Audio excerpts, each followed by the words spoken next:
The Carnivore GAPS Diet, mainly known as the No Plant GAPS Diet, is the journey that I've embarked upon recently to start healing my gut and try and reverse all these health conditions that I've collected over the past decade or so. But not many people know about it because most of the information about Carnivore GAPS is contained within the pages of this magical book, Gut and Physiology Syndrome. So in this video, I wanted to bring some of the pages to life and share with you an overview of what the Carnivore GAPS Diet is, how it works, and you can make a decision of whether it's right or not for you and then how you can further follow it. I do recommend getting a copy of this because it explains the whole process much better than I ever could. And if you want any specific sources of anything I'm referencing, then it is all in this book. Before we jump into talking about Carnivore GAPS, I just need to give a very quick overview of the GAPS diet. I have done an individual video on the GAPS diet on my channel. I'll link it down below and I highly recommend pausing this one and going back and watching that.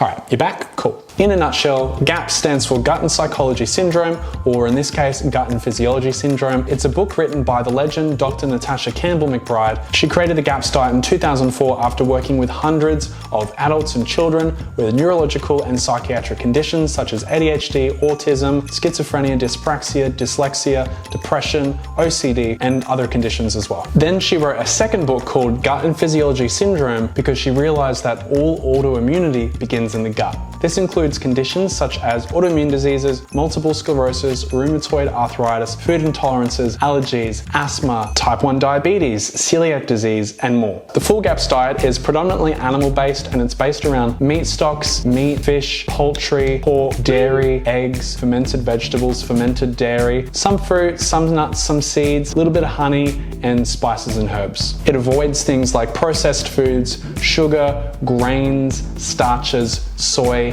and anything artificial. There are 6 stages and you move slowly through the stages as your body can tolerate the new food before you move into the full GAPS diet. Natasha discovered that some people's guts were so damaged and we're facing a new crisis of health situations, an epidemic of sorts. And she found that even the first stage of the GAPS diet, some kids and adults could not tolerate the cooked vegetables without experiencing vomiting, diarrhea, and abdominal pain. So Natasha decided to remove all traces of plant foods from their diet. As she says, not a leaf, not a speck of food from the plant kingdom is allowed. It was a challenging process and path to follow at first, but then it worked. Diarrhea started disappearing, vomiting stopped, abdominal pain gone skis, malnourished patients started putting on weight, behavior started to improve, and a whole bunch of individual kinds of symptoms started disappearing. At first, she started working with babies that had FPIES, then kids with UC or ulcerative colitis, adults with mental illness, and even a patient with severe rheumatoid arthritis. They tried it and got awesome results.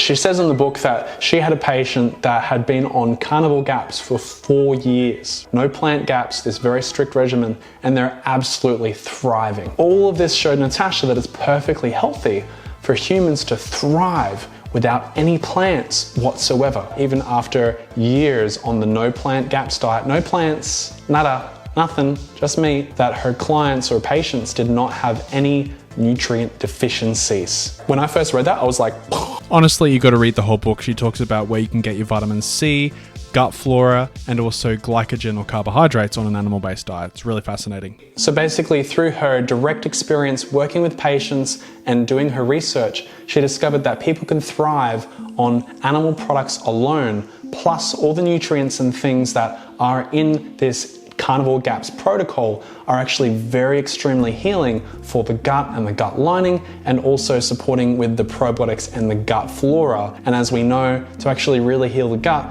we need to have a lot of good gut flora. Well, I was convinced if it could work for people with far worse problems, then it could work for me. So I decided to give it a crack and jumped in the rabbit hole. But first, a disclaimer. I recommend reading the book and working with a practitioner on this. I'm just some dude on YouTube sharing my journey, so please work with someone that's a professional. This is not medical advice. Now that I've covered my ass, let's talk about the guidelines. The most important thing to do on the Carnivore GAPS diet is to smash that like button and subscribe. What you can and can't eat is very similar to the GAPS diet, just take away all the plants. That means you can have meat stock, red meat, poultry, pork, seafood, dairy, fermented dairy, organs, eggs. That's pretty much it. But to maximize healing, there's special rules on what you can eat and when. First rule of Carnivore GAPS, no frying, no grilling, no barbecuing, no roasting. Everything needs to be boiled. This is why I boiled a lot of things, because boiled meat is easier to digest than those other things. I've tested it, it works. It is better and easier on your gut if you're doing just boiled meat. If you want to know how to make that stuff, I do have some videos that I've made on my page. I'll link them down below. Whatever you do, do not drink bone broth. Bone broth is not suitable for people that are on Carnivore GAPS because it is very high in histamines. It is not suitable for your sensitive gut. Only make meat stock. Don't buy the bone broth that's in the concentrated jars or in the little flakes or even in jars fresh from anywhere. Make it yourself. It's easy peasy. Like I said, recipe down below. When it comes to meat, use whatever meats are available and tolerable. Some people can't tolerate chicken, some people can't really tolerate lamb or beef. The best two are chicken and lamb because they're not as intense. Beef is a bit stronger on some people's guts, so they don't feel like they can tolerate it. What I found, chicken and lamb do work better, especially when I was in that more sensitive kind of stage. And you might even need pasture-raised chicken, so chicken that has not been fed corn or soy, because you eat what your food eats, right? And if you're super sensitive, then that might not work for you. So if you're having chicken and you still don't feel good, give that a go. Obviously, organic, free range, grass-fed, grass-finished, to apply to all the different meats and things like that, that is the best option, but start with what you can do and then work your way up as you're able to, or if you're able to. With this, you're starting with small amounts of meat stock and you're slowly increasing.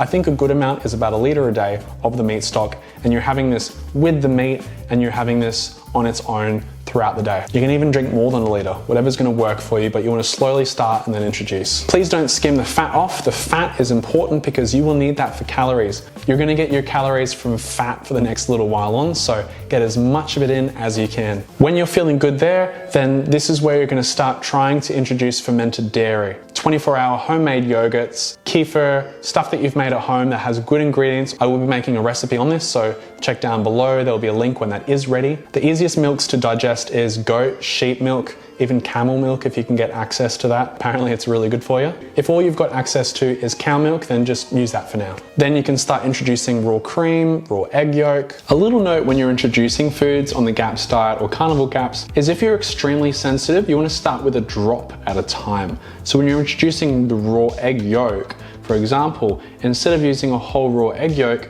you just do a drop of it because you might react severely. And then as your body is able to tolerate, then you introduce more. I recommend that for everyone, right? So start doing that. I'm still very sensitive to eggs. I've figured out that I can do about 1/4 or half of an egg yolk without reacting overboard. And that's after 4 months. So it might take you time. Some people it's taken even longer, but starting with a drop seems to be the best way to go. Next, you can introduce organs. Organs should be cooked in salt and water. But then as you're able to tolerate, you can prepare them as you like with ghee down the track or even butter. Next, you can introduce fresh fish and shellfish, but only if it's been boiled in a bit of salt and water. Introducing foods now from doing the Carnivore GAPS diet, just by the book, Natasha explains it there. It's very in-depth, but very important to follow if you are one of those sensitive individuals. Looking back, I feel like it would have been more effective and gotten me much further down the line with being able to reintroduce foods if I would have followed it more to a T. It might sound strict, but remember, it's not for life. It's only for a period of time. And if this is something that you don't feel you need to do entirely, please bring aspects of it into your carnivore diet or into your diet. Because if this is working for someone that's incredibly sensitive and helping them heal, then it would be incredibly beneficial for anyone. And that's why I'm yapping on about this, because it works and it's very helpful for people. So that's the Carnivore GAPS in a nutshell. Just make sure you do your own research, figure out what works for you. While some people might have the same conditions, the road or pathway to healing that might look completely different. For some people, and perhaps for you, carnivore or no plant GAPS might actually be the missing piece in your carnivore journey. Maybe you've been on carnivore for a while and you don't feel like your gut's healing, or you can't introduce foods. Maybe dial things back and give this a crack.